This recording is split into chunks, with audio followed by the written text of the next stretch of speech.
Very good question.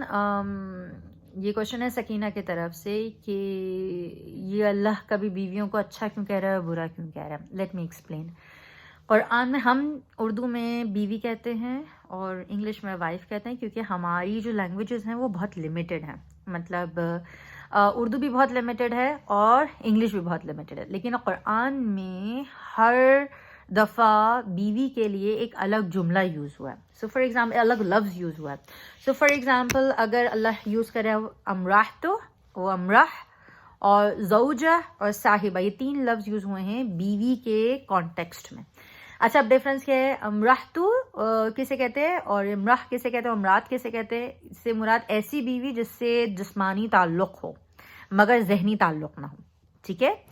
دوسری آتا ہے قرآن میں زوجہ. زوجہ ایسی بیوی جس سے ذہنی بھی تعلق ہو اور جسمانی بھی تعلق ہو، یعنی ذہنی اور جسمانی دونوں طرح سے ہم آہنگی موجود ہو.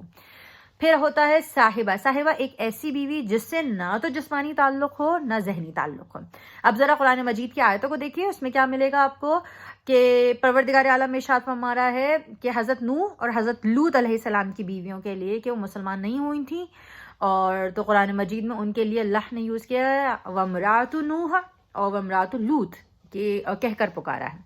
اسی طریقے سے قرآن مجید میں اگر آپ دیکھیں تو فرعون کی بیوی جو کہ مسلمان ہو گئی تھیں، اور تو قرآن نے ان کو بھی وامرأۃ فرعون کہہ کر پکارا ہے.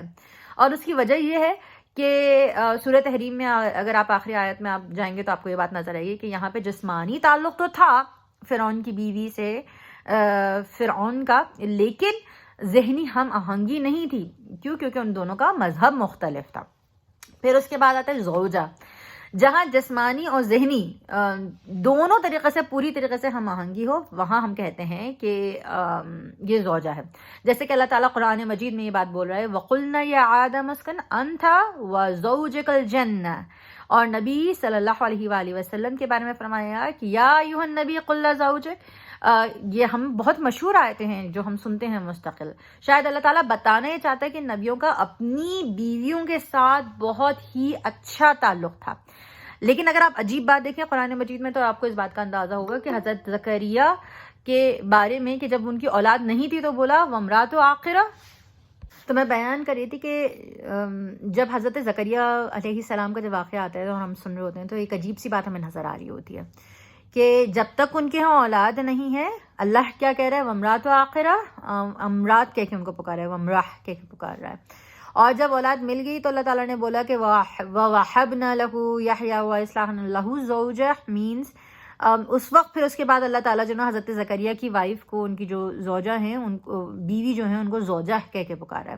تو اس نقطے کو اہل علم کو سمجھنے کی ضرورت ہے کہ پروردگار عالم یہ بتانا چاہ رہا ہے، ایکسپلین کرنا چاہ رہا ہے کہ جب آپ کے ہاں اولاد ہو جاتی ہے تو وہ نہ صرف آپ کا جسمانی تعلق رہتا ہے آپ کے شوہر کے ساتھ یا آپ کی بیوی کے ساتھ، آپ کا ذہنی تعلق بھی بن جاتا ہے.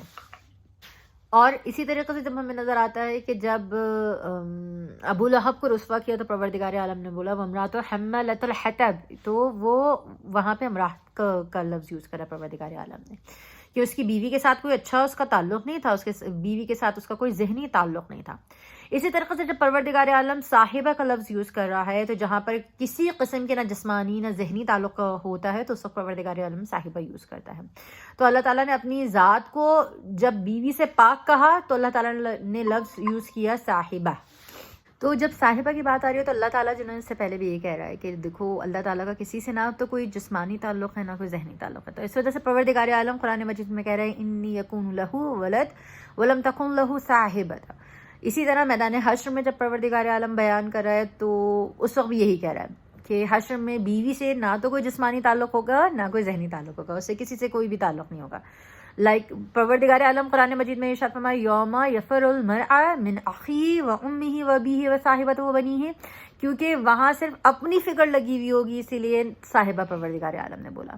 سو اردو میں وامراتی، زوجتی، صاحبتی سب کا ترجمہ ایک ہی ہے، بیوی. اس کو بیوی ہی کرنا پڑے گا، لیکن اللہ تعالیٰ اپنے کلام پر اتنا زیادہ اچھے طریقے سے اسپیسیفائی کر رہا ہے قرآن مجید میں کہ ہم قربان جائیں اس کلام اللہ پر کہ جس کے ہر لفظ میں جو استعمال پروردگار عالم کر ہر لفظ جو استعمال کیا گیا جو چنا گیا اس میں ایک خاص حکمت پنہا ہے.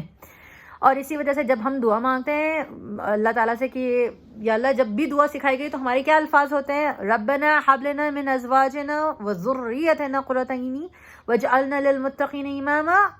ازواجنا، ریممبر یہ جو ازواجنا کا لفظ ہے کہ زوجہ سے استعمال کیا گیا ہے کہ اس کے لیے کہ پروردگار عالم ہماری آنکھوں کو ٹھنڈک تبھی ہو سکتی ہے کہ جب ہمارا اس کے ساتھ جسمانی اور ذہنی ہم آہنگی ہو، تعلق ہو.